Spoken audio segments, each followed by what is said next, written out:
How's it going, guys? And welcome back to another review here on Happy Texas Reviews. My name is Douglas Arnold Armstrong. I'm the head honcho here at Happy Texas Reviews. Thank you if you guys are watching the live stream. If you guys are watching after the stream ends, thank you also for watching. Please feel free to like, subscribe, join up as a group member if you have not already. And today we are talking about Stargate Universe. Both seasons that have come out. There's only 2 seasons, so we are discussing both of those. So Stargate Universe Season 1 and Stargate Universe Season 2. And I gotta say, this is probably the weakest part ever in the Stargate show, Stargate series. And I'm going to just flat out say these 2 seasons of Stargate were horrible. So in case you guys don't know what this is, Stargate Universe is the 3rd Stargate show in the franchise. And basically what ends up happening is Stargate Command commissions what's called the Icarus base on a Icarus planet to try to figure out a way to dial the 9th chevron on the Stargates and figure out where a 9th chevron goes. And they end up figuring out that they need some sort of gamer hacker, and he figures it out, and the 9th chevron activates on the planet, and it sends them to this ancient ship called the Destiny, and the ancients are the people that created the Stargates. And it sends them to this ship called the Destiny, and it's about all 80 of the people that end up going through the gate, trying to survive. They're on the Destiny. They're stuck on the Destiny on the other side of the universe. They can't use the Stargate to get back to Earth or any other planet in the Milky Way galaxy or get home to any of their allies and friends. And the ship is on an autopilot course to the center of the universe or something to try to find God. And it's really just, it's a lot to take in. And that's the whole show, is 80 people land on a ship, and they're trying to get back home. And it would be fine if they would actually just make it more interesting. The problem is that when you think of Stargate, you think of a unit team working together, they're going to planets, they're defeating bad guys, and this show just completely throws everything that you have known about with Stargate SG-1 and Stargate Atlantis, out the window.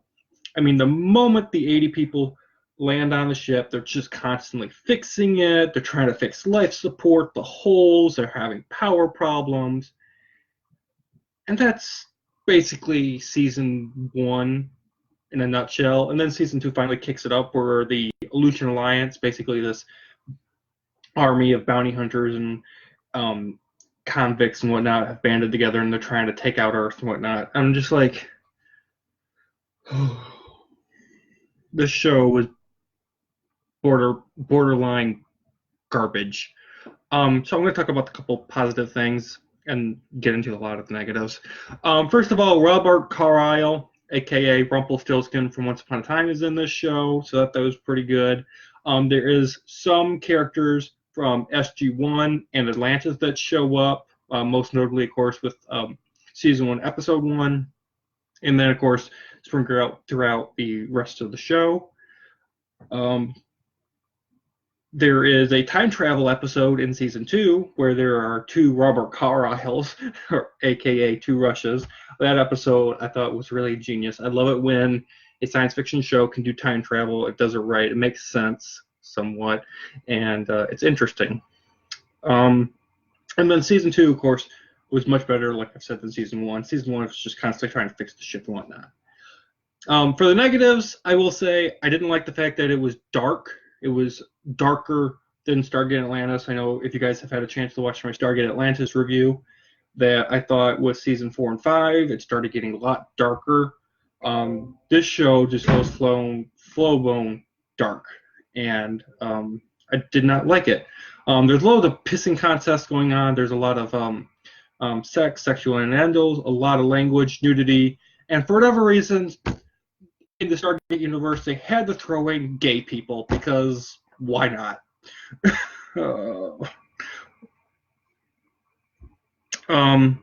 Like I said, also, there's no unit or group to bond with.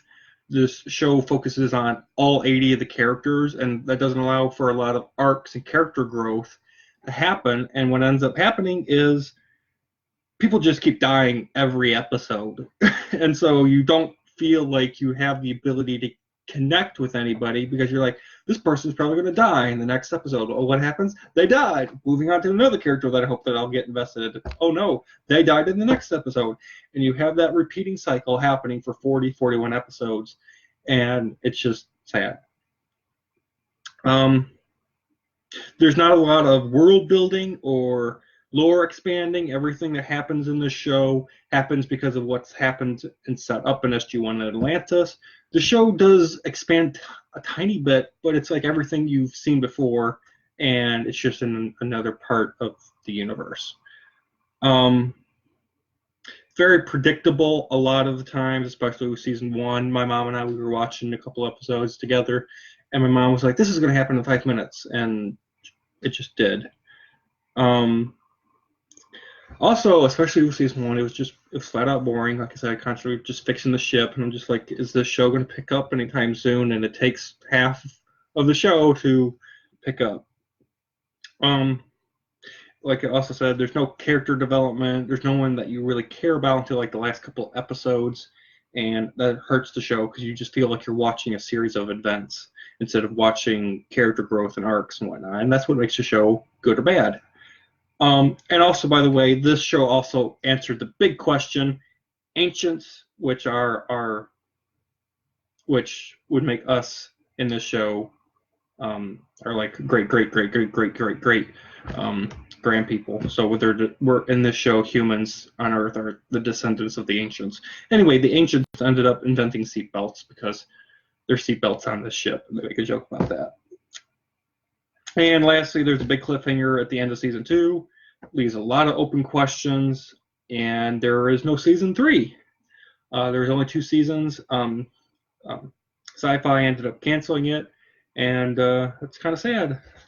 So we have concluded watching all of Stargate. I do not plan on watching Stargate Origins because you have to be some sort of subscriber to some subscription channel, and I just don't care. And besides, it's a prequel show to what happened in SG-1, and we're trying to change the continuity, and I'm just like, I don't care. I do know for a fact that they are currently talking about trying to get another Stargate show going that would wrap up SG-1, Atlantis, and Universe, bring all 3 of those shows together with all their characters and conclude all their arcs. So I'm looking forward to that. I hope it happens. They've been trying to do that for a couple of years now. So that's going to do it for me, guys. I'm going to give Stargate Universe Seasons 1 and 2 all combined a 7 out of 10. Thank you very much for watching, guys. Have a great day.